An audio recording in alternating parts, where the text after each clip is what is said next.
Bom dia a todos, todas e todos. É um prazer estar com vocês aqui na UERGS. Embora nós estejamos dentro do Google Meet, né, nós nos consideramos no ambiente da UERGS porque estamos aqui no âmbito de uma disciplina. Disciplina essa do curso de letras que está, então, promovendo esse encontro com o professor Jonas, que tanto conhecimento tem e muito generoso, né? Eu li uma vez que o conhecimento é a única moeda que quanto mais você dá, mais você tem. E o professor Jonas tem essa característica, né?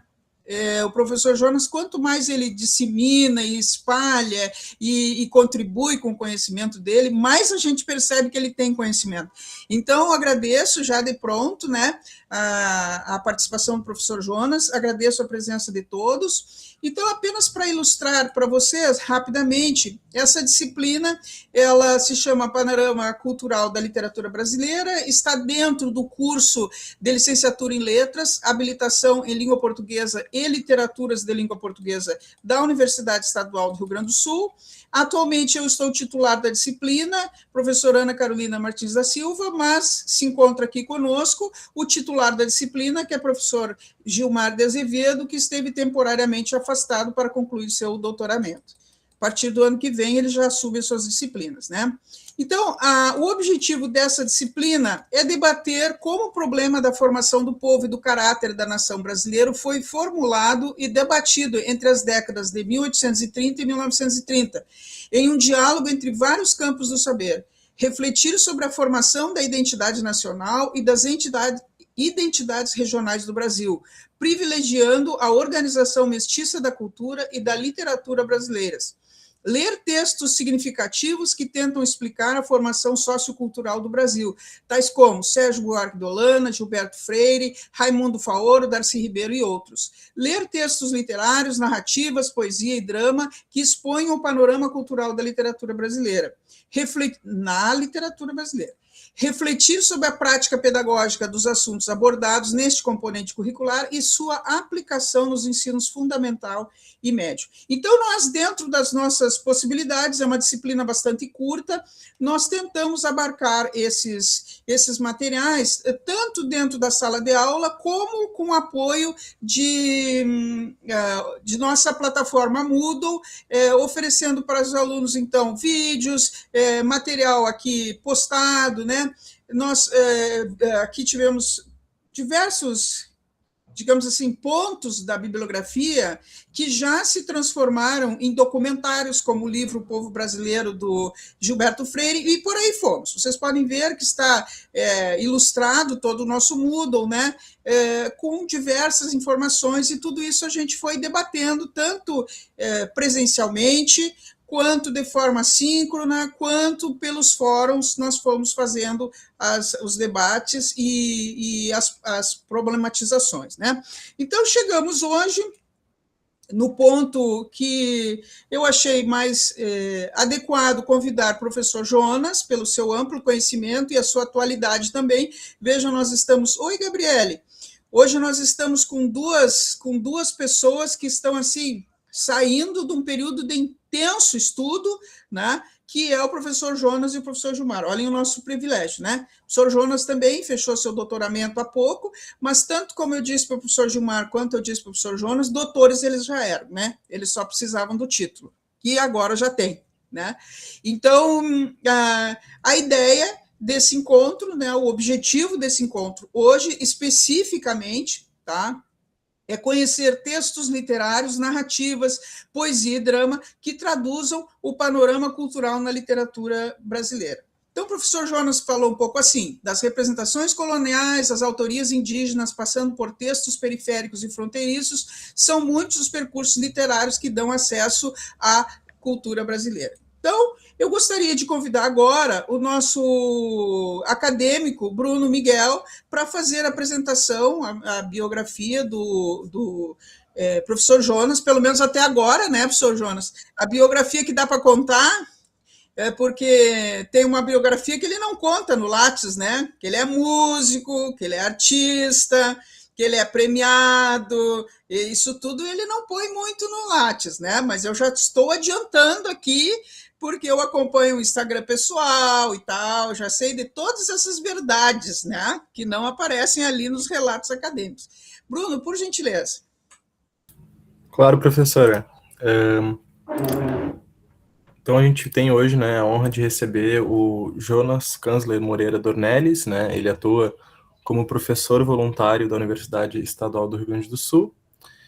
Ele é doutor em Teoria da Literatura, tendo realizado o estágio doutoral na Universidade Goethe de Frankfurt am Main, sob orientação da doutora Judith Casper.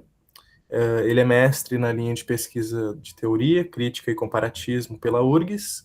É mestre também na linha de pesquisa, literatura, história e memória pela PUC, onde foi bolsista CNPq. É licenciado em letras e cursa também bacharelado em filosofia, ambos pela URGS. Foi editor júnior da revista Eletrônica de 2020 a 2024. É membro do grupo de trabalho internacional On the Edge of the Void, Between Repetition and Restitution. Desenvolve estudos interdisciplinares relacionando filosofia e teoria da literatura, tendo publicado trabalhos a partir de abordagens de teoria crítica, crítica psicanalítica e pós-colonialismo, considerando aspectos políticos da memória histórica latino-americana. Pesquisador da literatura sul-rio-grandense, ele tem se dedicado há alguns anos a reconfigurar essa análise em torno da memória literária do escritor Dionélio Machado, tendo recebido o prêmio da Academia Rio-Grandense de Letras em 2020 por seu trabalho As Ironias de Dionélio Machado em Um Louco do Cati. Ele é idealizador das caminhadas literárias do Petrópolis, que foram bem-sucedidas em tornar a casa do Dionélio Machado em um patrimônio inventariado. As caminhadas receberam o prêmio Aergs em Patrimônio Cultural receberam o prêmio Aergs em Patrimônio Cultural de 2025. E como escritor, ele publicou pela editora Vestiário, em 2022, o livro Sinais de Fumaça.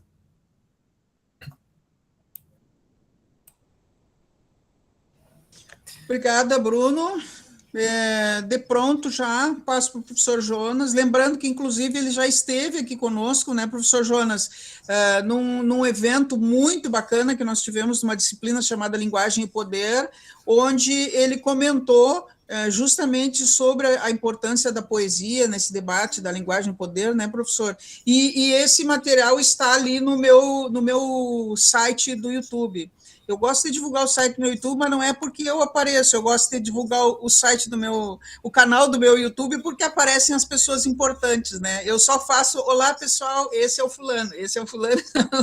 E o professor Jonas fez uma participação muito importante sobre esse seu livro. Professor Jonas, fique à vontade, a sala de aula é sua, tá? Um abraço. Então, primeiramente, eu queria dar bom dia a todos, todos, né, e agradecer e dizer que estou muito feliz de estar aqui entre tantos conhecidas, né, e pessoas que estou vindo a conhecer agora. Eu fico muito feliz de estar nesse ambiente da UERGS, né, no qual eu já estou trabalhando como professor voluntário já faz 2 semestres, né, e fiquei muito feliz, assim, de estar podendo contribuir de alguma maneira com essa disciplina, né. A ideia que a professora me trouxe de trabalhar, já comentou lá sobre a visão, né? A ideia dessa aula hoje é apresentar alguns textos literários, apresentar a cultura brasileira através de livros, né? E a primeira coisa que eu queria dizer é que essa não é a única possibilidade de apresentar, de longe, né? É só uma possibilidade, e também não é uma possibilidade... não é, eu não vou tentar falar tudo sobre a cultura brasileira, mas sim simplesmente mostrar uma possibilidade de trabalho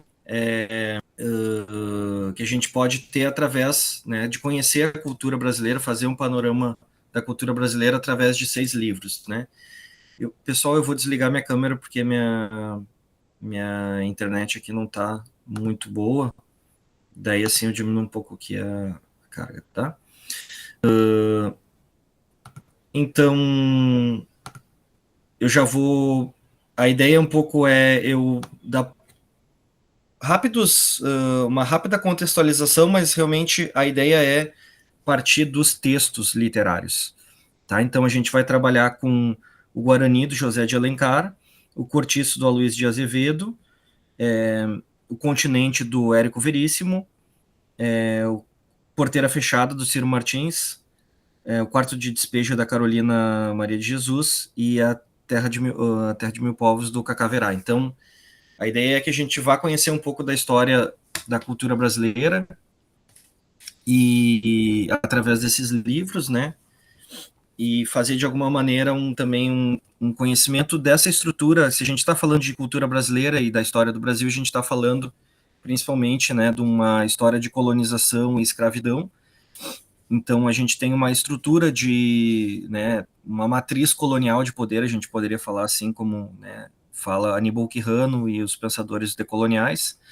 E essa estrutura colonial de poder, ela vai se atualizando de algumas maneiras, né, e através de ideologias. E, por outro lado, a gente tem uma resistência a essa colonização, que é uma resistência que também vai se transformando e vai adquirindo formas diferentes, né. Então, a ideia é um pouco a gente falar dessa matriz colonial, como ela vai se manifestando em algumas ideologias, e, por outro lado, também como vão emergindo e se manifestando formas de resistência a essas ideologias, né? Então, começando pelo José de Alencar e o Guarani, né? A gente tem um contexto ali, então, que é esse contexto de formação de uma identidade brasileira que tenta unir, de alguma maneira, o liberalismo e o conservadorismo, né?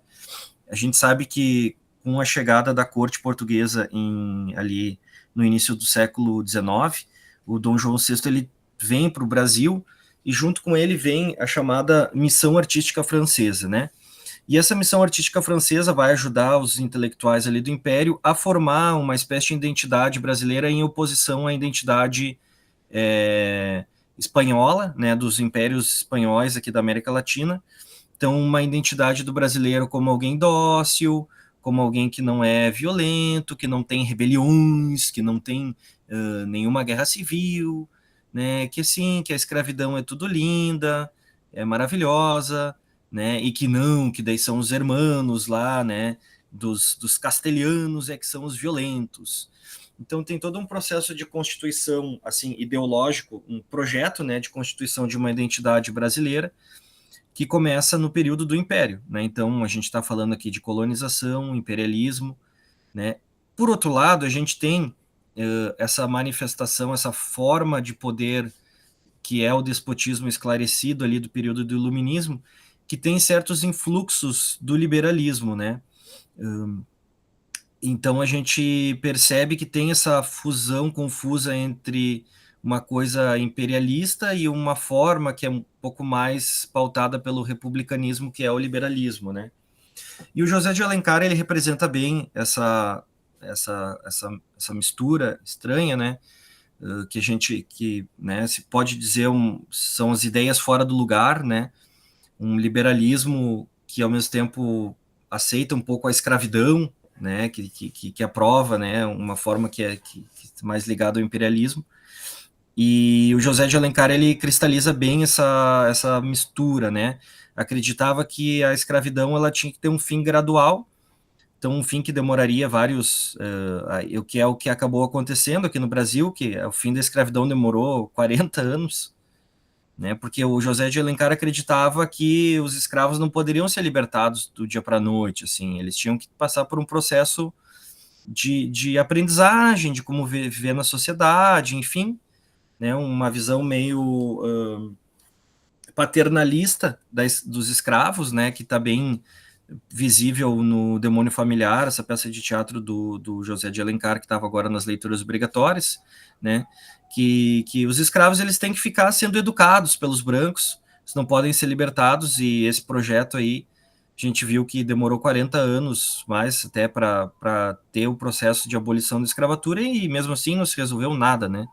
Então essa identidade ideológica, né, que vai se conformar nesse período do imperialismo e que se cristaliza e permanece, de certa maneira, até hoje, como uma identidade, né, conservadora, liberal, que está aí desde então no Brasil, né?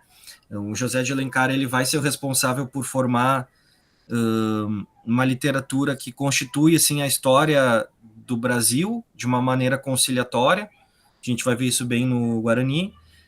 E por outro lado é alguém que tenta de alguma maneira contar as diversas identidades regionais, né, da literatura do Brasil, né? Então, é uma tentativa de criar uma identidade brasileira única. E agora a gente vai para o texto, que é o Guarani. O Guarani, então, texto com características folhetinescas, né? Que realmente é um texto que agrada muito quando a gente lê e a gente vê o poder da literatura, né? Porque a identidade que está ali de constituição do povo brasileiro é uma constituição na qual a gente tem uma dualidade dos indígenas, né? Então, a ideia do texto é mostrar a formação do povo brasileiro na fusão, né, pacífica entre os indígenas e os portugueses, né? Então, não seria uma formação que vem de uma violência, que vem do estupro de mulheres indígenas, né, do assassinato de guerreiros, mas sim uma formação assim bem conciliatória, bem santa, né? Então a gente vai ter a dualidade entre os bons selvagens, né, que são os guaranis, tupis, que a gente vê representados de uma maneira como um bom selvagem do Rousseau, né? Então são incultos, mas ao mesmo tempo são livres, são fortes, têm os dentes alvos, uma beleza inculta, fortes, inteligentes, heróicos, uma espécie de Tarzan, assim, né, que se depara de uma série de acontecimentos heróicos no livro. O Peri, então, ele vai ser alguém extremamente submisso aos brancos, né, e aqui eu marquei alguns termos, então, uma alma inculta, né, que se coloca como um escravo da Ceci, né, então, tipo assim, ele se prostra aos pés de maneira submissa, vencida e escrava. O Peri é escravo da senhora, e aqui percebam que essa posição de escravo que o Peri assume é uma posição voluntária, né? É quase da natureza dele. Ele vê a beleza da branca, né? E ele sente uma força assim que ele precisa se prostrar aos pés dela, né? Então ele tem quase que um caráter submisso, assim, natural aos civilizados, né? Que vão estar trazendo ali a salvação dele. E ele vai assumir, Peri quer ser cristão, né? Isso é um indígena dizendo que ele quer ser cristão. E ele vai ser batizado, então, que segundo uma tradição, quando um homem está morrendo, ele poderia dar o batismo, né? Mesmo não sendo um padre.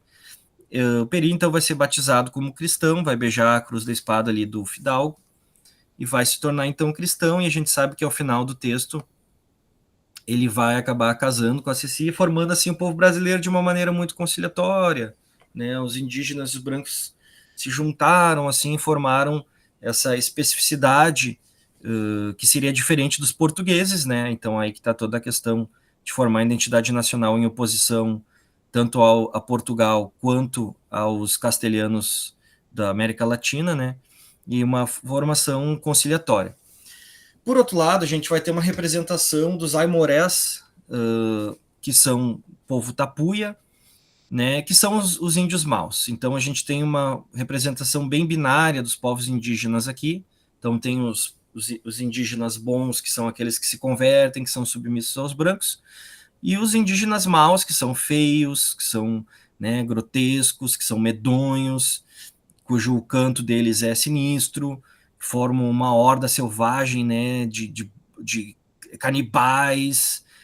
Em outro trecho ele vai descrever os aimorés com os dentes tortos, assim, com a própria cara deles é grotesca, e lembremos, né, que daí o Guarani não, o Guarani é lindo, o Guarani ele é esbelto, delgado, né, se veste com algodão alvo, diáfano, enquanto os aimorés são grotescos, assustadores, né? E aí, na cena que vai ter o embate, então, que é uma cena digna de um Disney, filme da Disney, né? O Guarani, então, vai combater os Aimorés e vai de uma cena realmente com incêndios do casarão, da família, enfim, e vai ter toda essa descrição dos Aimorés como figuras sanguinolentas, né, que se excitam com a vingança. Eles querem, na verdade, eles vão atacar a família porque um deles foi assassinado por filho do, do dono ali da Sesmaria, digamos assim, né? E só que daí aqui descreve como se eles fossem assim, sanguinários por natureza, né? Não, tipo assim, mataram um de nós e então tem que ficar quietinho, tem que, né, tem que se submeter aos brancos. Então uma representação que a gente vê bem ideológica assim da formação do povo brasileiro. Eu quero que a gente guarde essas duas representações, porque lá no Terra dos Mil Povos a gente vai voltar nelas, tá? E ver como que o Cacaverá vai estar representando os indígenas lá. A gente passa então para o final do século XIX, Constituição da República Velha e o Aloysio de Azevedo, na qual a gente vai ter a chegada das ideias científicas no Brasil, com o positivismo, certo? Vai ter o desenvolvimento das primeiras universidades. No entanto, o positivismo tem essa característica de adotar os métodos das ciências biológicas como um modelo de racionalidade científica. Isso quer dizer que a sociologia, todas as ciências humanas, as humanidades, todas adotam o método biológico. Então, para tu conhecer uma sociedade, tu conheceria como se tu estivesse numa mesa de anatomia, dissecando um inseto, dissecando um cadáver, dissecando um bicho, né, fazendo uma descrição anatômica desse ser, dessa entidade, desse organismo, né? Então, existe uma posição anti-histórica, no sentido de que a sociedade seria uma espécie de organismo sincrônico, assim, um organismo que está ali no presente momento, uma visão sociológica do presente, digamos, né, e que vai se organizar através de leis que seriam leis científicas, assim, que no momento que tu encontra essa lei, ela determina de maneira muito clara ali o que é a verdade daquele organismo, né? Então, uma visão bastante que vai estar marcada por um racismo científico, certo? Que haveria uma hierarquia de raças, que haveria, então, raças mais desenvolvidas e menos desenvolvidas.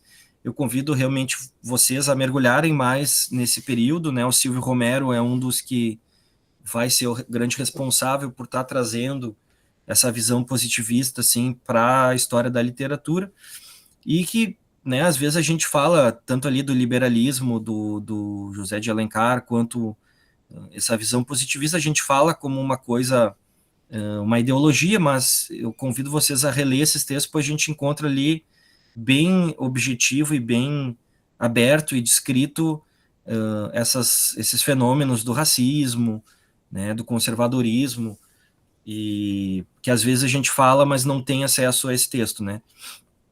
E esse período da República Velha, então, vai ser um período que vai ter essa característica higienista, sanitarista, né, de tentar, de alguma maneira, limpar a sociedade de doenças, de chagas que estariam condenando, de alguma maneira, a raça brasileira a permanecer para trás, digamos assim, no progresso das nações, né?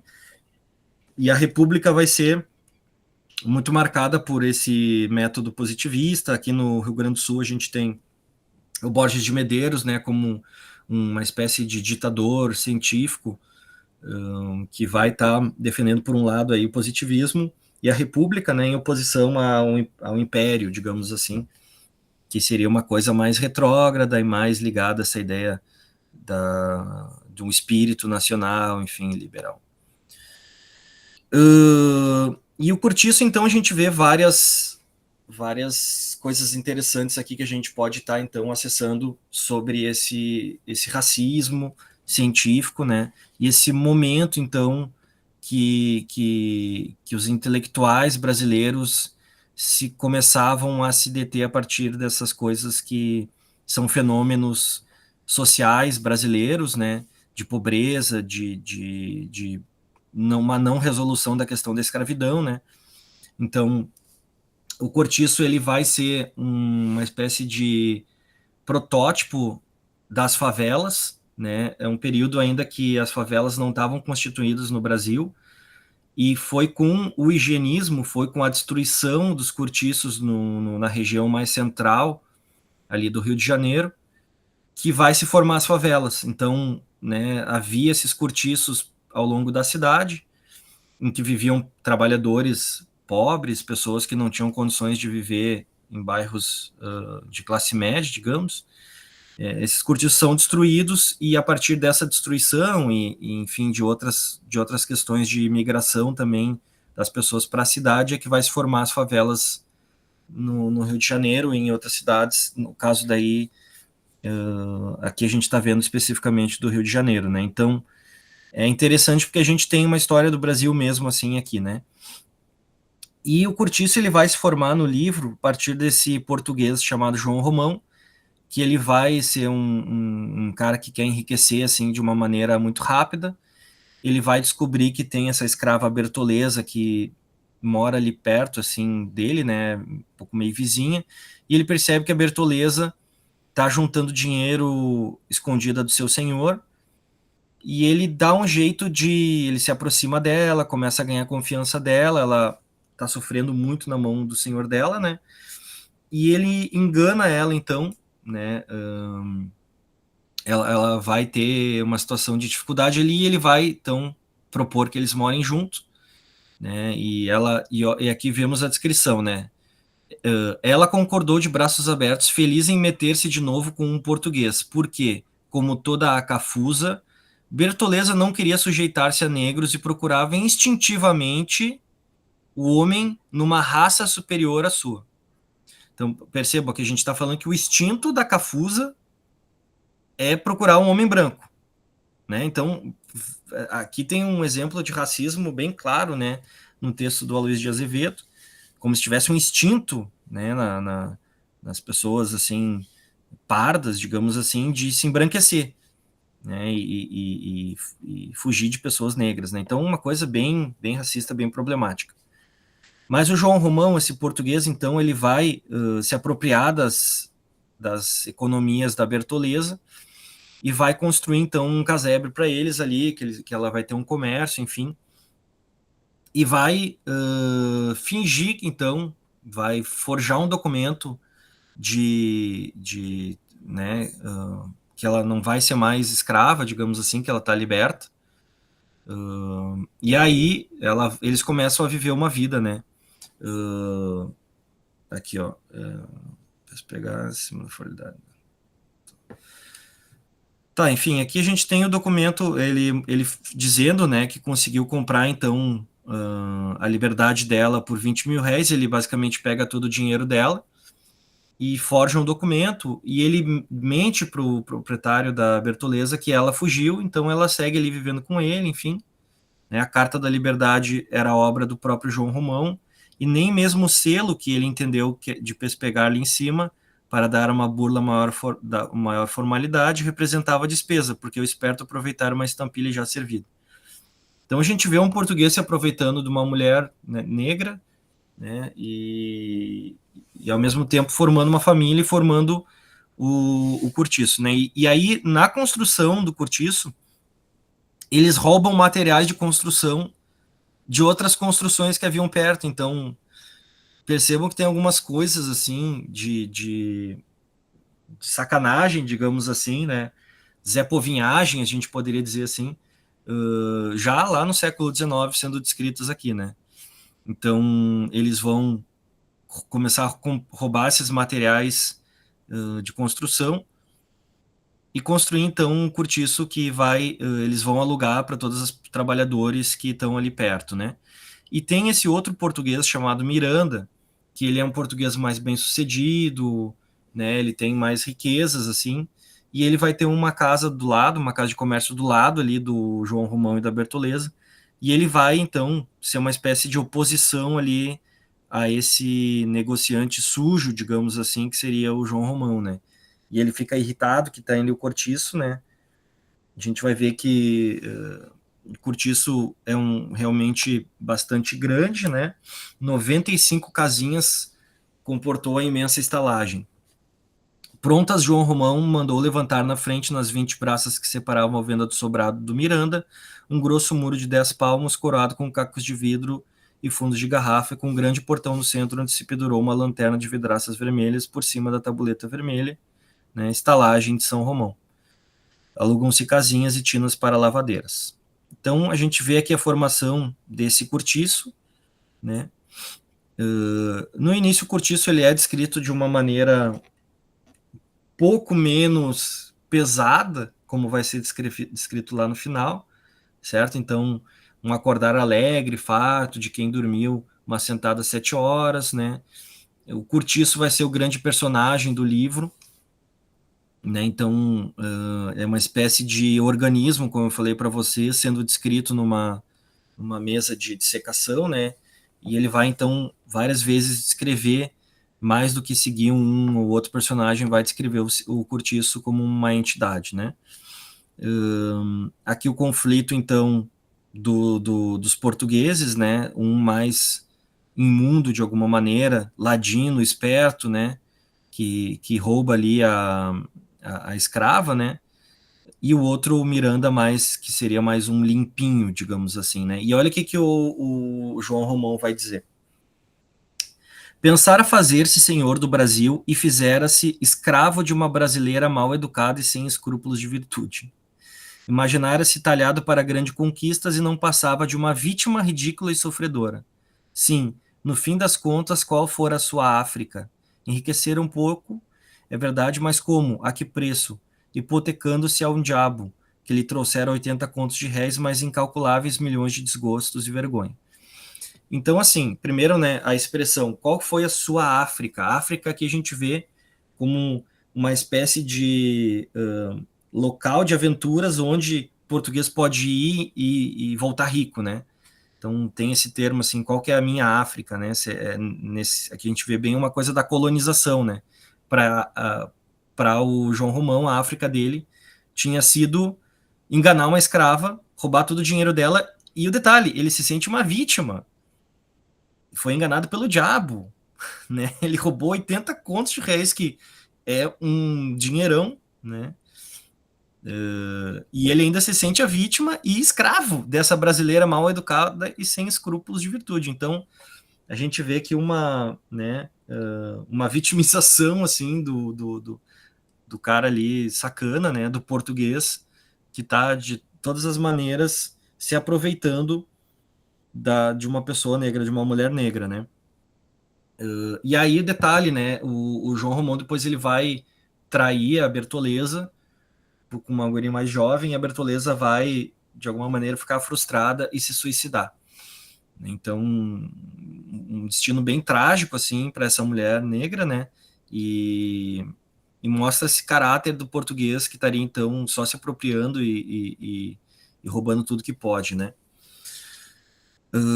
Aqui, então, a gente vê novamente esses momentos que são descritos, né? O cortiço como um organismo, né? Então, várias pessoas saindo, né, desse corpo, né?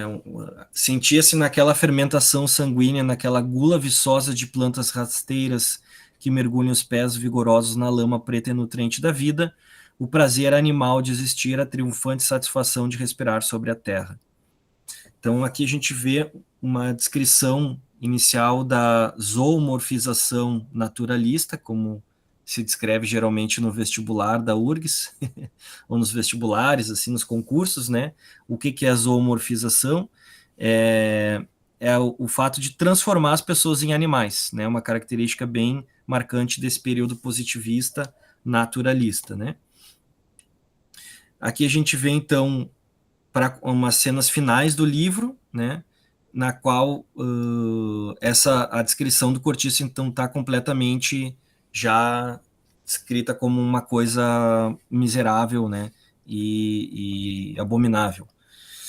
E a mísera, sem chorar, foi refugiar-se junto com a filha na cabeça de gato, que à proporção que o São Romão se engrandecia, mais e mais ia rebaixando a canalhado, fazendo cada vez mais torpe, mais abjeto e mais cortiço. vivendo satisfeito do lixo e da salsugem que o outro rejeitava, como se todo o seu ideal fosse conservar inalterável para sempre o verdadeiro tipo de estalagem fluminense, a legítima, a legendária, aquela em que há um samba e um rolo por noite, aquela em que se matam homens sem a polícia descobrir os assassinos, viveiro de larvas sensuais, em que irmãos dormem misturados com as irmãs na mesma lama, paraíso de vermes, brejo do lodo quente e fumegante, de onde brota a vida brutalmente como de uma podridão. Então a gente vê que os moradores pobres do cortiço, né, são descritos aqui como vermes em uma espécie de carcaça, né, uma espécie de podridão, assim.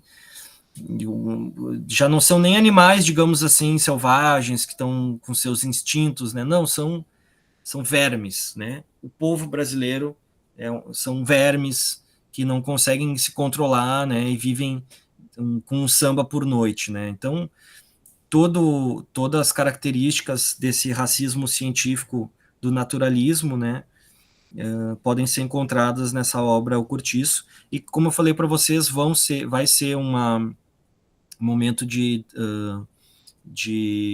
descrição desse Brasil, assim, mais racista, né. E a gente chega então no Érico Veríssimo, transformações do início do século XX, né, vai haver a Primeira Guerra Mundial, tem a ascensão de ideologias comunistas, o liberalismo começa a ganhar força com os Estados Unidos, né, em processo de modernização, a industrialização do Brasil, que vai então gerar o êxodo rural, afinal o campo não precisa mais de mão de obra abundante, porque começam a ter o maquinário, né, que começa então a ajudar nesse processo de exploração do agro, digamos assim, né. Então, nos anos 30, que vai estar marcado pela Revolução do Getúlio, né, vai formar depois, logo em seguida, o Estado Novo, a ditadura de Estado Novo, a gente tem essa constituição ideológica de um Brasil uniforme, né, de uma identidade brasileira que seria uma identidade comum de norte a sul, leste a oeste, né. Essa identidade vai ser um projeto ideológico do Getúlio, que vai gerar como reflexo, um dos reflexos, justamente toda a chamada segunda geração do modernismo brasileiro, né? Os autores da geração de 30 vão estar, então, representando as diversas regiões do Brasil, de alguma maneira, e, por outro lado, todo esse processo de modernização, cinema, desenvolvimento do mercado editorial, vai gerar um sentimento de nostalgia naquelas pessoas que vinham do campo, né? Afinal, está se perdendo aquilo que era, digamos assim, a cultura regional, justamente com esse processo de homogeneização da rádio, do cinema, né? Começa a se apagar, e por outro lado também chega filmes de, por exemplo, Velho Oeste, né?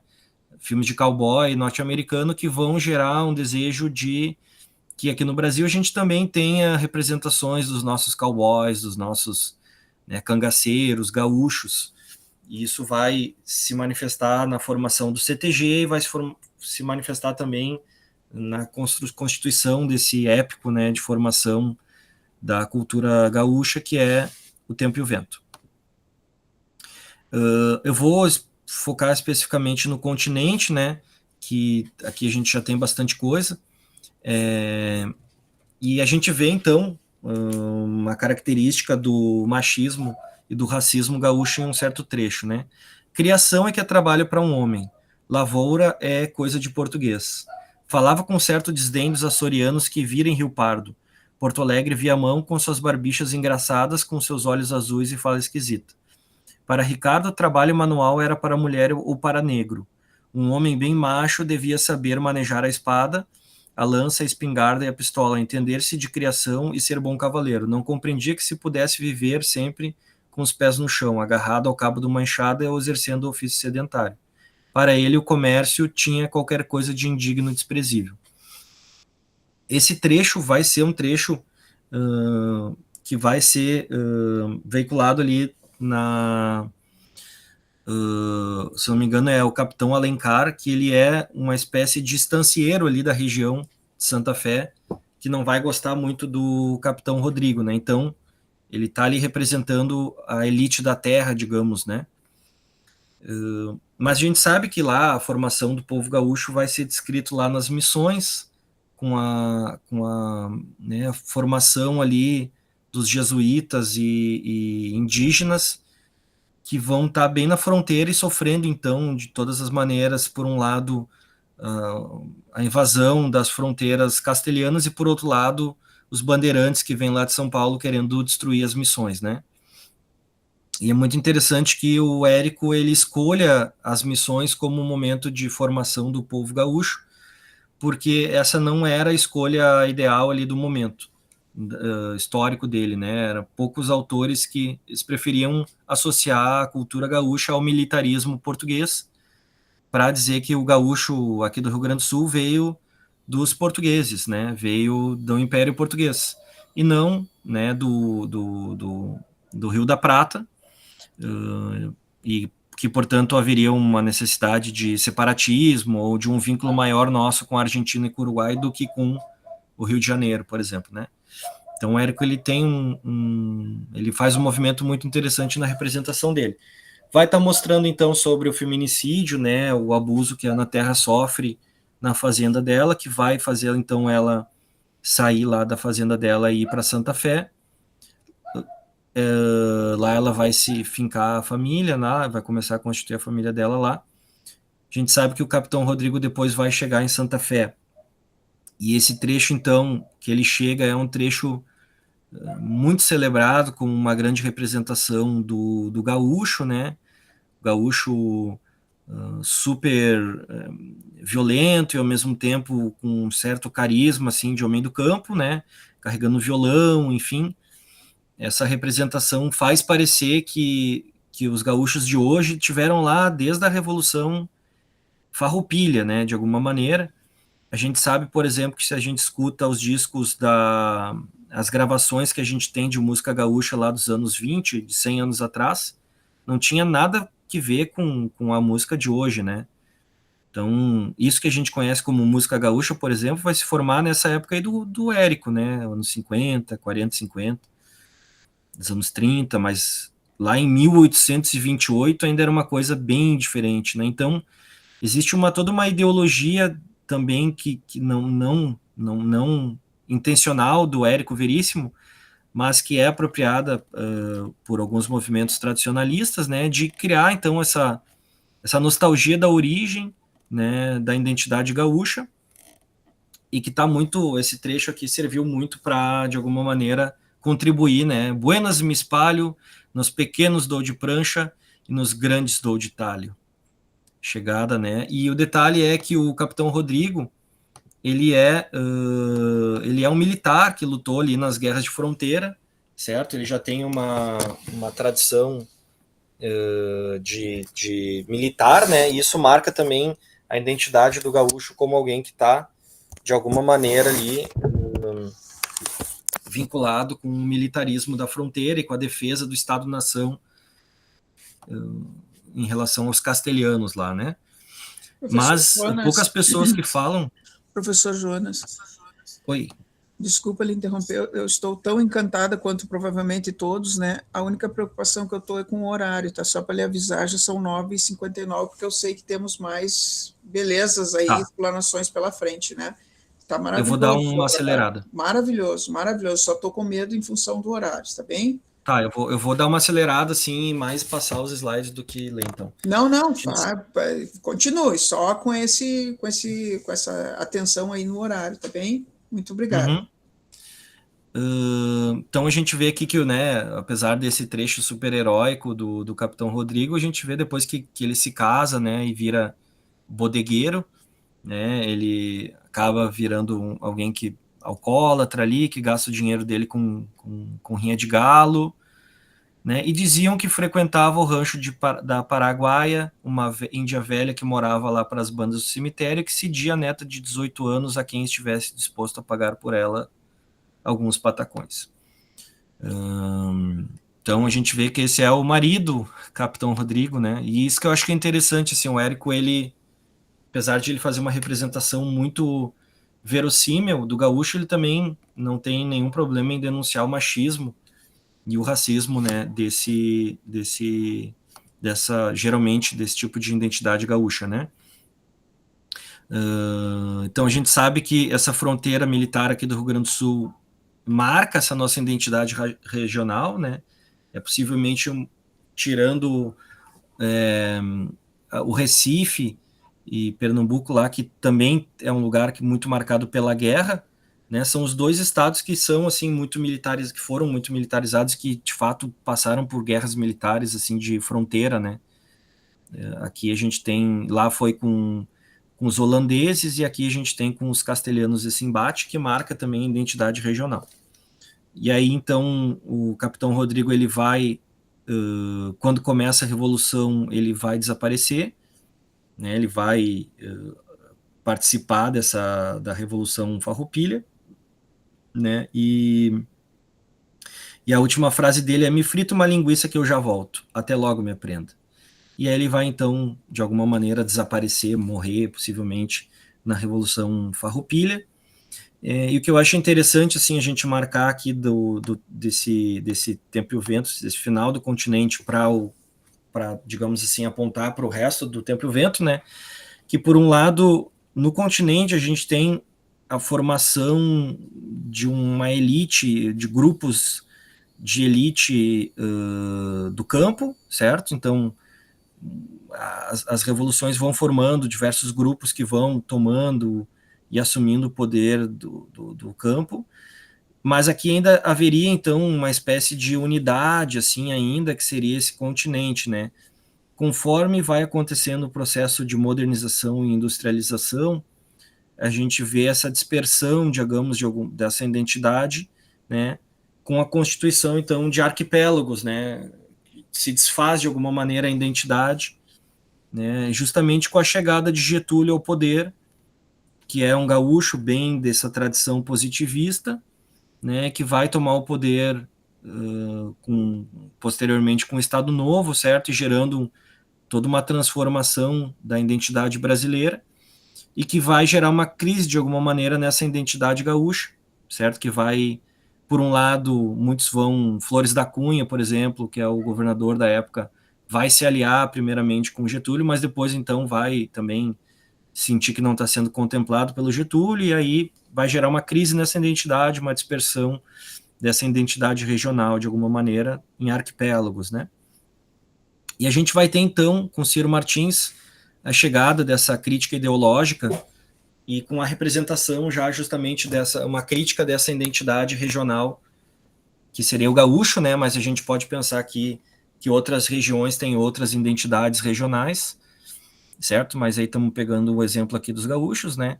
Ciro Martins, que vai, então, ser um médico formado, muito batalhador, pobre, né? Que vai fazer com muito custo sua faculdade de medicina, vai se tornar um doutor. Na época ali era um título, né, de bacharel ali que valia muito, que permitia então ele ascender de alguma maneira para a classe média.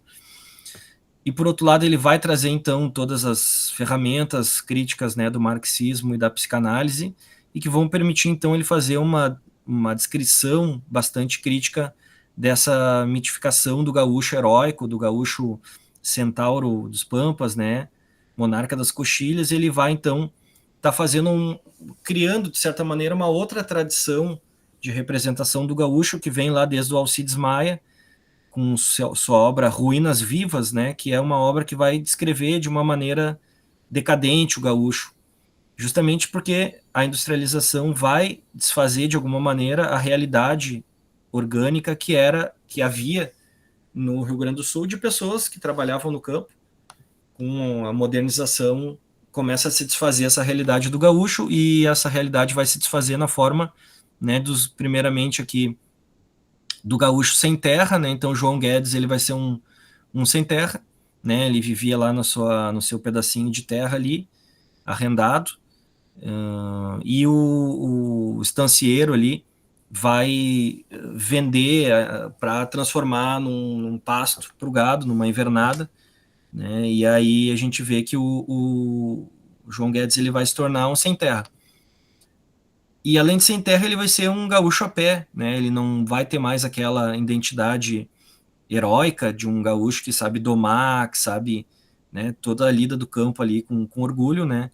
Não, ele vai se transformar num ladrão de gado, num ladrão de ovelha, né? E correndo o risco de ser roubado. Tem essa cena aqui bem marcante para mim, que eu acho que é uma das mais marcantes, que é o João Guedes então roubando uma ovelha. É o João Guedes em pessoa, o gaúcho bom e direito, que foi domador, tropeiro, aramador, vizinho apreciado, plantador, que afrontou todos os riscos da vida campeira no tempo que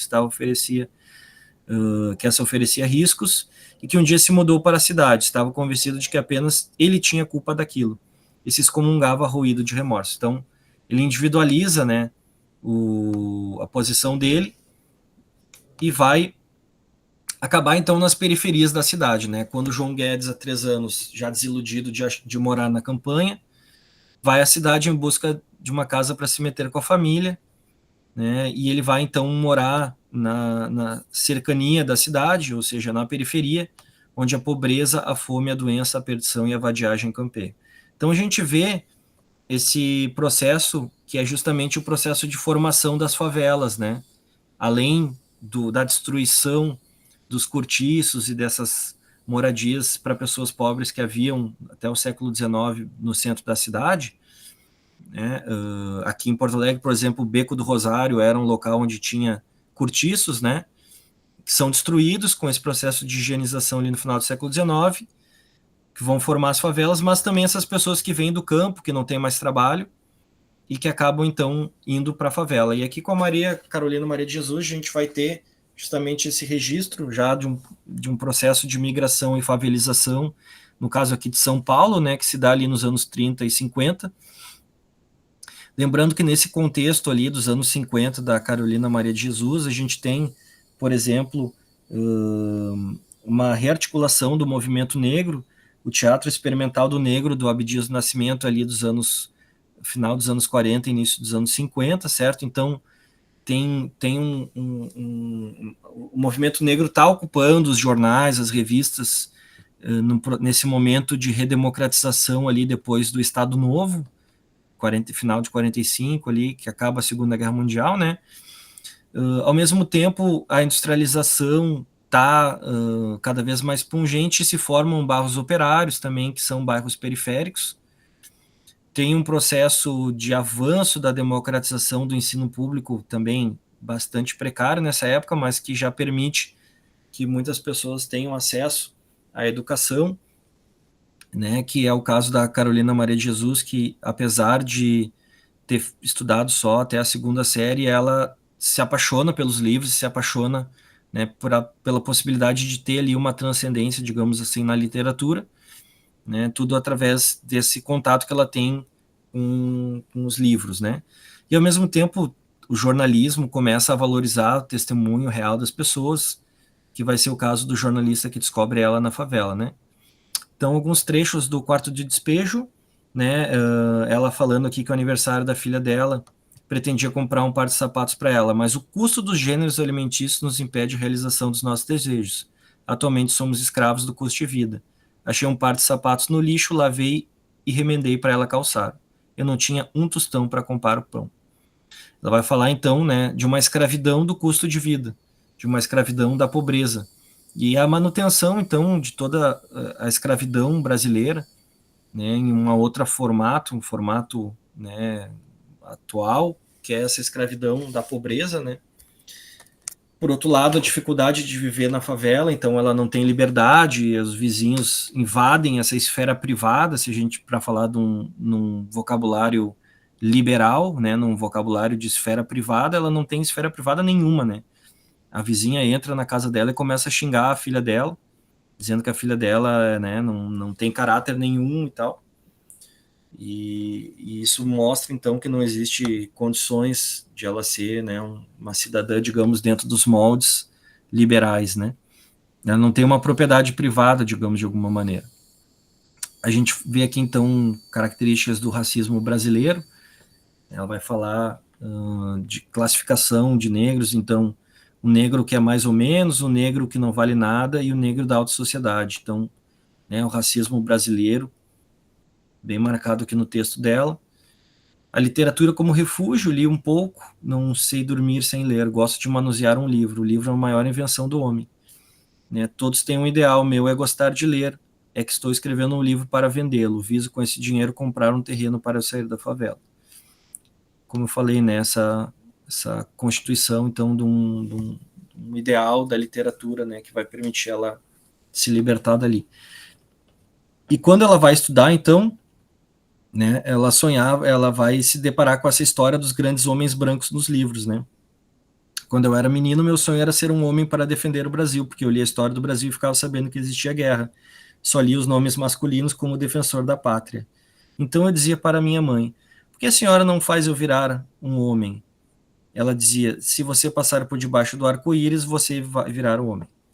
Então ela lê todos esses documentos assim ideológicos, né, ao estilo do José de Alencar, que contam a história dos grandes homens de uma formação conciliatória, né, do brasileiro, e vai querer ser um grande homem branco, né, de alguma maneira, porque só eles parecem que fazem história nos livros de educação. E aí, então, no quarto de despejo, né, ela vai dizer que, né, ela classifica São Paulo assim, o palácio é a sala de visita, a prefeitura é a sala de jantar e a cidade é o jardim. A favela é o quintal onde jogam os lixos, né? Então ela vai falar justamente que a casa dela é um quarto de despejo, né? E ela vai olhar, mas ao mesmo tempo ela encontra ali no céu, né, uma beleza. Eu que sou exótica gostaria de recortar um pedaço do céu para fazer um vestido. Ela vai fazer uma crítica às lideranças políticas do Brasil, né? Dizendo que já fala da corrupção, dizendo que eles não se importam com o Brasil, ao mesmo tempo que ela está ali se preocupando porque ela teve que comer macarrão do lixo, né? E acha que vai morrer porque não tinha que comer. Então, é um livro realmente fundamental, assim, para a gente conhecer o Brasil, né? É um livro que traz um testemunho incrível, assim, sobrevivência, né? E de testemunho, assim, né? E que ao mesmo tempo começa a trazer essa voz já autêntica, essa voz de quem realmente viveu, né? Tá vivendo a experiência ali. Ela vai falar então da constituição da solidariedade ali na favela, né? Já tem traços de orgulho pela negritude, né? Ela vai dizer que ela gosta do cabelo dela, como é, né? Vai dizer que o cabelo do branco que é ruim, o cabelo dela que é bom, né? E vai estar demonstrando então a diversidade regional da periferia, né? Vai estar falando ali dos nortistas, no caso aqui seriam pessoas do Nordeste, geralmente, né? Que vão ali trabalhar em São Paulo, que vão formar essa identidade, então, das favelas, né? E que mostra justamente essa constituição de pessoas do campo que vão morar na cidade, que vão estar formando, de alguma maneira, a identidade ali brasileira, né? Para concluir, então, pessoal, ver alguns trechos do Cacaverá, tá, certo? Que vai estar, então, justamente trazendo aí uma história esquecida do Brasil, né? Uma história que, desde o José de Alencar lá, está sendo ocultada, de alguma maneira, pela literatura brasileira, né? E o Cacaverá, então, vai estar vindo num contexto que a gente conhece como...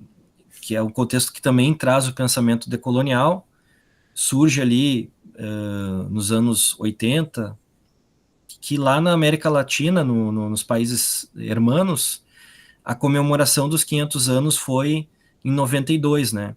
A gente teve o relógio dos 500 anos aqui, que foi uma celebração à descoberta do Brasil, digamos, de alguma maneira, né? Mas nos países castelhanos essa comemoração dos 500 anos foi em 92. E essa comemoração gerou como um rechaço, né? Uma tentativa de reescrever a história da América, né? Esse foi um movimento que aconteceu muito forte em toda a América, inclusive na América do Norte, né? De indígenas, então, começar a reescrever a história, e junto disso teve um grande impulso aí do pensamento decolonial que via se conformando, né, através do grupo de trabalho Modernidade e Colonialidade, do Aníbal Quirrano, Maria Lugones, enfim, né, que vai então estar valorizando a autoria indígena na constituição da literatura, de textos de história, enfim, apesar de, obviamente, já haverem manifestações e essas verdades e essa cultura já existir muito antes da descoberta, né? Eu estou aqui só constatando como é que se dá o contexto de emergência da literatura do Cacaverá, né? Então, como eu falei para vocês, ele vem da ancestralidade Tchucarramãe, né, que é um povo tapuia, mas na adolescência ele vai ser formado na cultura guarani. Tá? Isso é uma informação bem importante.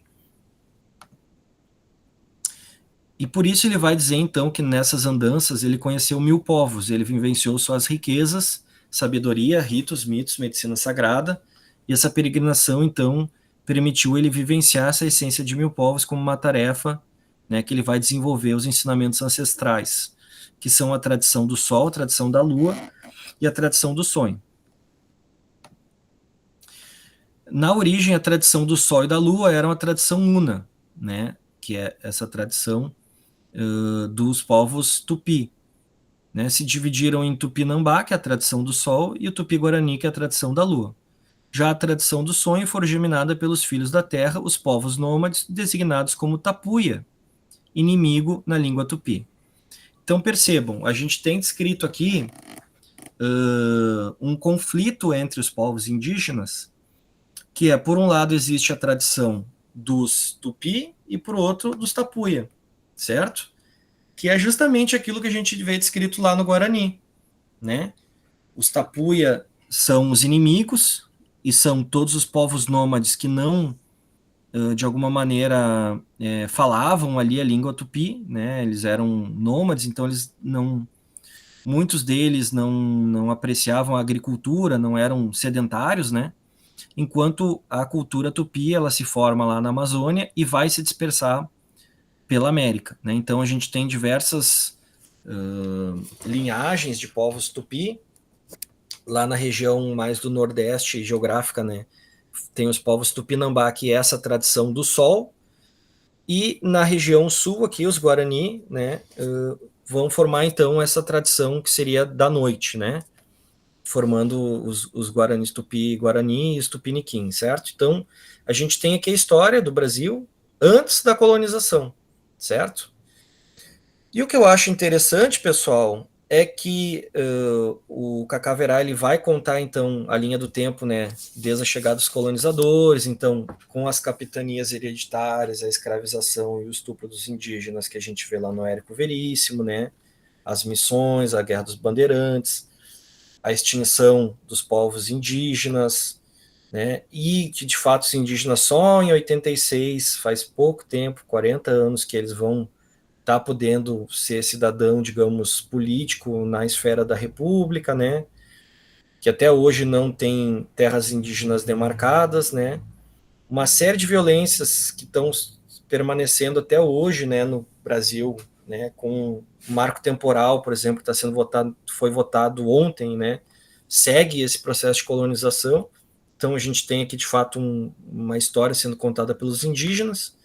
Mas o que eu queria contar para vocês assim é que os tapuia, né, que são esses povos nômades inimigos, os aimoré vão ser os povos, um dos povos tapuia, certo? Que seguem a tradição do sonho.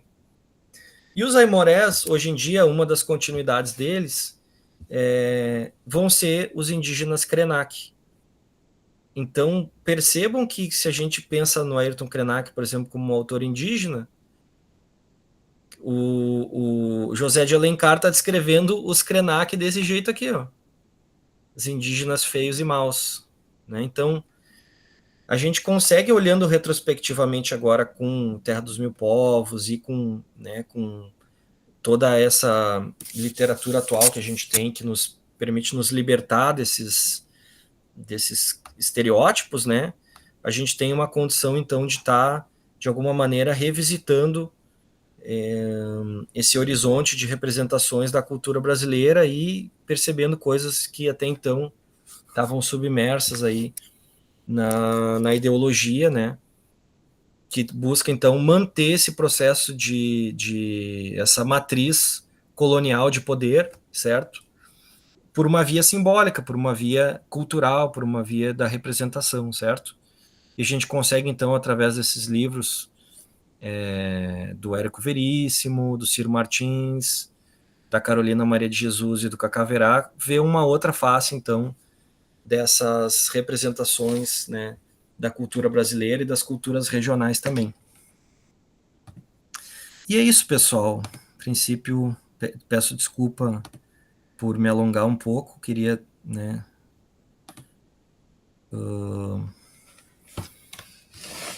ter sido um pouco mais breve.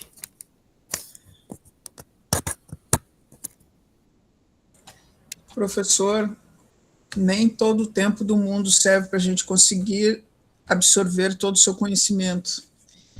Eu só tenho a lhe agradecer, assim, já de imediato, né? Só tenho a lhe agradecer por todo esse estudo, toda essa dedicação, né? Tudo de maravilhoso, que sempre eu tenho uma confiança, né? Eu sou suspeita, tá, gente? Porque eu sou fã. Eu posso falar porque eu sou fã do professor Jonas. Então, eu agradeço muito, muito a sua fala. Como disse, nós estamos realmente dentro de uma sala de aula, né, de uma disciplina do curso de letras, então, nesse sentido, para além de todo o conhecimento que o senhor trouxe, essa sua aula foi programada para fechamento da nossa disciplina, né? Conversamos antes, o professor estudou o nosso plano de ensino, e eu falava para ele, professor, essa última aula, eu gostaria que os alunos e as alunas, né, os acadêmicos, tivessem uma visão bem objetiva, como pegar uma obra literária e, a partir da análise de trechos, né, obviamente depois da leitura completa, mas a partir da análise de textos, né, de trechos do livro, fazer na sala de aula essa discussão, né, essas reflexões, esses debates com os seus alunos e alunas, né? Então, os nossos alunos tiveram um momento de fazer pesquisa exploratória na internet sobre isso, né? Sobre textos já comentados, sobre esse paralelo entre a literatura e a questão cultural, mas nada como ver na prática uma pessoa com sabedoria fazendo essa demonstração de qualidade como o senhor fez. Então, a nossa tarefa como docentes de letras, né, ela fica bem clara, se bem que essa palavra já seja hoje polêmica, né, ela fica bem explicitada, vamos usar uma sem peso colonialista, ela fica bem explicitada quando se vê uma explanação da sua qualidade, né, a importância que nós temos de mostrar o lado A e o lado B da literatura. O lado A, eu diria que é o compromisso que essas pessoas tiveram, de alguma forma, de registrar os seus pensamentos em um livro. Então, esse é um direito, né? É um direito constitucional a pessoa fazer a sua fala e fazer a sua fala dentro da modalidade que escolhe. Então, José de Alencar, por exemplo, ele optou por criar um artefato cultural dentro da sua ideologia. Então, nós temos que respeitar isso, né? E incentivar a todas as pessoas que escrevam, que produzem, que publiquem. Então, esse é o lado A do direito humano como um todo, né? E no lado B, digamos assim, do direito da pessoa, e aí nós transformamos o lado B em lado A também, vem o direito coletivo. O direito de nós utilizarmos esse artefato cultural para verificar a história acontecida e não acontecida, mas que fica nas entrelinhas, né? Que foi o que o senhor fez. Então, o senhor pegou um artefato cultural 6, na verdade, né? Olha o fôlego, 6, que foram escritos pelos seus autores com um objetivo, Alguns objetivos provavelmente estavam bastante postos dentro deles, outros deixaram ser vistos a partir da construção do discurso, e aí a gente estuda a análise do discurso e entende que é assim, né? Às vezes a gente diz uma coisa achando que está dizendo uma coisa e está dizendo outra bem diferente. Então, essa leitura que o senhor fez, para nós, é uma leitura riquíssima, não apenas para nós, como, digamos assim, assistência, né? Como partícipes desse momento, como ouvintes, né? Mas, assim, como exemplo de como fazer, que foi um pouco o que eu lhe falei, né? Professor Jonas, nós precisaríamos culminar a disciplina, hoje, inclusive, dentro do nosso plano de ensino, os alunos que estão aqui, que são de dentro da sala da turma, né, sabem que estava lá seminário sobre obras e tal, que foi o que eu lhe passei, né? Eu creio que, assim, da minha parte, como docente da disciplina, como eu disse, em substituição temporária do professor Gilmar, eu me sinto, assim, extremamente contemplado. Eu lhe parabenizo, agradeço muito, muito, muito. Gostaria, inclusive, agora de abrir a fala, lembrando, como eu disse, que nós temos esse compromisso de término do evento, por conta dos outros compromissos acadêmicos que todos temos, né? Eu, particularmente, inclusive, uma banca.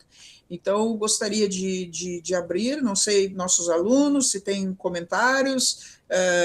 Quero saudar também a presença da professora Acorce, da professora Fanny, que estão aqui prestigiando a sua fala, né? Professor Gilmar, eu já fiz o recebimento aí, que muito nos honra, né? E a todos os outros que estão presentes. Então, sintam-se à vontade. A única coisa, pela emergência da hora, que eu peço é o comentário curto, né? Então, fiquem à vontade.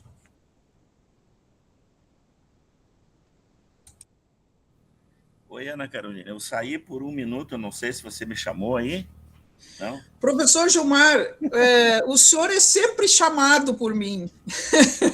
O senhor explicitamente, implicitamente, todos os tamente, está sempre chamado por mim.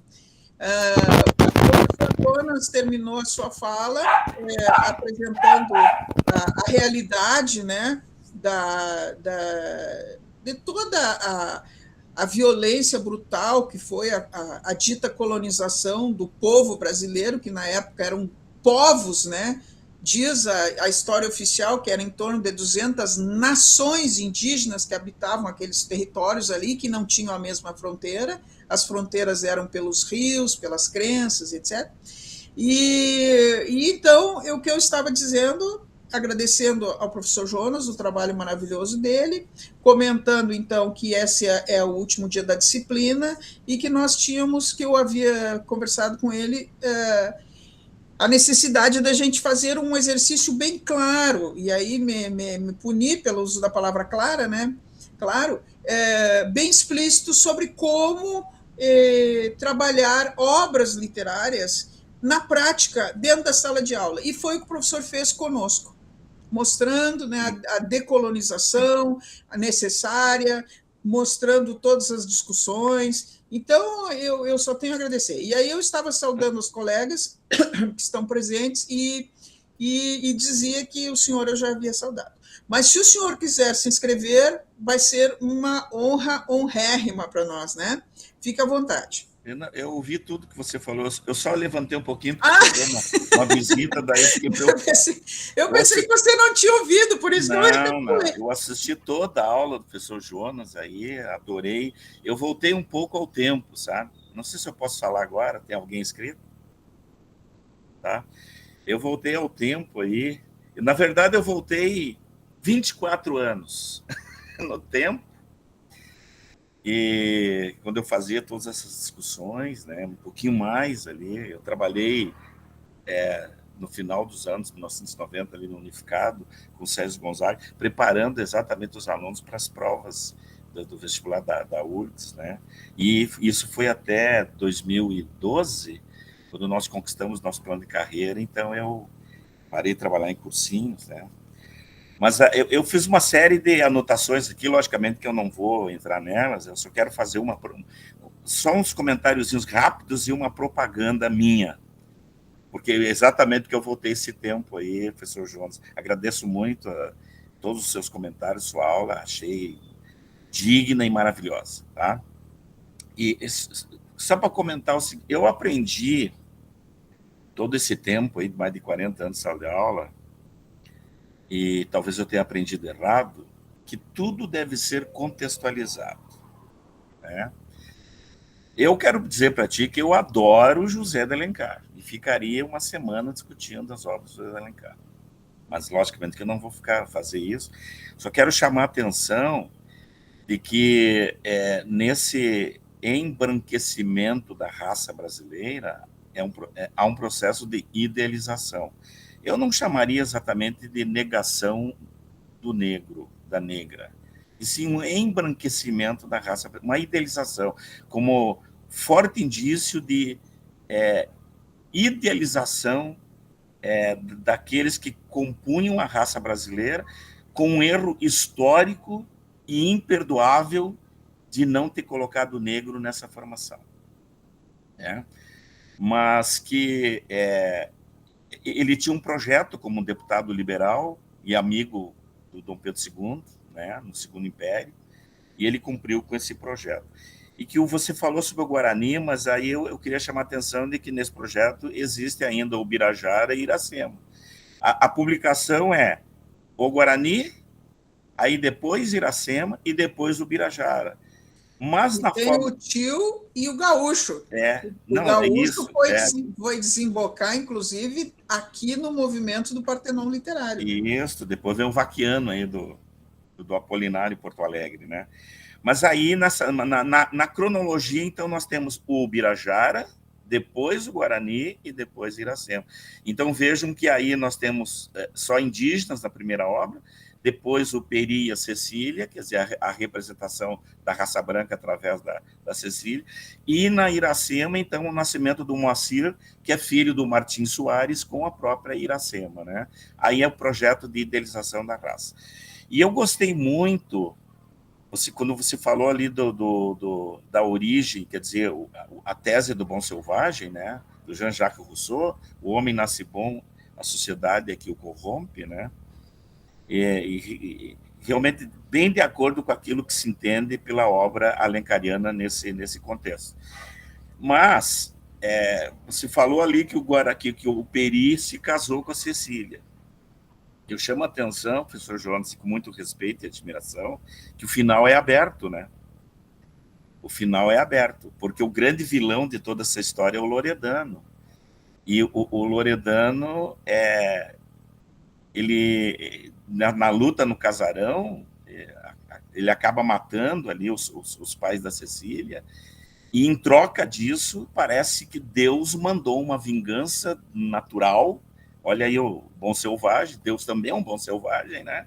E houve aquele dilúvio, e no final, então, Peri e Cecília estão em cima de um tronco, arrancados, uma selvageria imensa, uma força brutal do Peri, né? Nessa idealização, e os dois ficam navegando no rio Paquequer, né? Quer dizer que se morreram ou não morreram, jamais se soube. O que se sabe é que deles se poderia nascer uma raça brasileira. E que nasceu realmente em Iracema, né? Aliás, Iracema, eu digo que é a primeira obra maconheira da nossa literatura brasileira, porque ela faz o licor de Jurema, que é com a cannabis, né? Aqueles sonhos que ela tem com o Martim, que, na verdade, em um deles, pelo menos, não é sonho, é realidade, tanto que ela engravida, né? Então, eu queria chamar a atenção disso. E aí, veja que quando o Aloysio Azevedo lança... A minha cachorrinha está latindo bastante, tem visita. Ali no Cortiço, veja que é de 1890 e a abolição da escravatura foi em 1988, né? 2 anos depois, 1888, 2 anos depois. E nesse momento nós já temos também na Europa uma luta de classes. E aí eu gosto muito de citar... Só um pouquinho. O conflito de 3 portugueses ali, o João Romão, o Miranda e o Jerônimo. Porque veja que nem o próprio Aloysio de Azevedo está preocupado em lançar mão, nessa época, das grandes lutas que envolvem os negros na recente República. E, claro, ele vai trabalhar ali com a Arminda, com a Bertoleza, mas a grande preocupação são esses 3 portugueses. Tanto que o Jerônimo é um homem bom e acaba caindo em desgraça, exatamente porque há, nessa antropomorfização do ser humano, a questão sexual. Ele acaba se envolvendo com uma espécie de cortesão, né? Não podemos chamar de prostituta, uma cortesã na época, e acaba abandonando a família e caindo na própria miséria. E interessante aí também que você citou a Bertoleza como dignificação daquela que sofreu tanto, mas que, infelizmente, resolveu o seu conflito através da morte, né? E o próprio Luiz de Azevedo, aí na minha opinião, ele peca no sentido que ele também não atacou aquele problema anterior, que a abolição da escravatura foi simplesmente jogar os ex-escravizados num ambiente urbano sem saber de nada. O que é resolvido mais ou menos nos contos do Machado de Assis, né? Por exemplo, ali agora, bom, em alguns contos do Machado onde ele fala exatamente sobre esse desprovimento de condições de viver com os brancos, os não negros, em condições adversas. Aliás, eu acho que o filme Malês agora resolve um pouquinho essa questão, né? Se tudo fosse feito pelos malês, ou de acordo com o que sabiam os malês, seria mais resolvido. Mas aí você entra ali no continente, é aí que eu quero fazer uma propaganda, tá, professor Jonas? Muito agradecido pelo todo o seu conhecimento que evidenciou para nós. Eu quero fazer uma propaganda aí de um livro que eu lancei em 2001. Eu sei que é um livro desconhecido por muitos, mas eu acredito que vou fazer a propaganda porque ele abarca todos esses conflitos aí, chamado Na Pele da Imagem, o mito do gaúcho em O Tempo e o Vento. Eu acho que até tem na estante virtual ainda aí por R$10. Paga R$10 o livro e 30 o frete, né? O Mito do Gaúcho em O Tempo e o Vento. Foi publicado pela editora da UPF. E aí, por isso que eu disse, professor Jonas, eu viajei 24 anos. Porque ali tem olha ali, ó, na Carolina tem. Essa capa, inclusive, ela concorreu na época a melhor capa de livro. Foi feita pelo nosso amiguinho, que depois se suicidou, infelizmente, né, o Pimentel, né, a Ana Carolina conheceu bastante. Bom, e aí então tem a mitificação do gaúcho, com o João Simões Lopes Neto, a desmitificação do gaúcho com o Ciro Martins, Sem Rumo, Porteira Fechada, Estrada Nova, né? E a universalização do gaúcho com o Érico Veríssimo. E o continente, veja só que curiosidade, o primeiro tomo foi em 1949 e Porteira Fechada foi em 1944. Ou seja, Porteira Fechada é uma publicação anterior ainda ao continente do Érico Veríssimo. E ali, claro, não quero me alongar muito, mas ali você fala do Capitão Rodrigo. E, ao mesmo tempo, no Rio Grande do Sul, nós temos a revista Quixote. Quixote que, naquele momento, começa a desenvolve no Rio Grande do Sul as características da primeira fase do modernismo brasileiro, que, inclusive, recentemente, em certa parte, foram negadas pelo Luiz Augusto Fischer, né? Eu também, com muita sinceridade, não gosto muito dessa primeira fase do modernismo, né? Bom, eu sei, Ana Carolina, eu só quero fazer um último comentário aí, tá? E aí, depois, então, tudo isso que você falou está nesse livro aí, porque em 1948 surge o MTG ali no Júlio de Castilhos. Então, veja, a primeira obra do Érico é 1949, o primeiro tomo, o MTG é um ano anterior, 1948, e eu aprendi, embora o Érico tenha sido considerado muitas vezes um conservador, que ele foi um mágico da narrativa. Porque eu reli todo o Tempo e o Vento, as 2.000 páginas do Tempo e o Vento, a partir do arquipélago, para chegar no continente. E lá atrás, no finalzinho do arquipélago, através do alter ego dele, que nós vamos entender o jogo narrativo através das vozes femininas, né? Então, o Érico Veríssimo realmente ele foi um bruxo da literatura. E ele foi muito sarcástico, ele foi muito irônico. Embora... Eu estava discutindo com o Renato Hoffmann, que é colega de vocês aí, nosso aluno aí, sobre a participação do Érico Veríssimo no golpe militar de 64, e mesmo aí ele tem que contextualizar, né? Porque, inclusive, ele negou o título de doutor honoris causa, ofertado pelo Guilhermino César, que era conservador, embora tenha sido o maior teórico da literatura do Rio Grande do Sul, professor aí, né? Falecido ali em 1993. Então, bom, o quarto desespejo, Cacá Verá ali, obrigado, viu, professor João? Muito obrigado por trazer esses dois autores aí à evidência, tá? Professora Ana Carolina, agradecido por tudo. Professor Gilmar,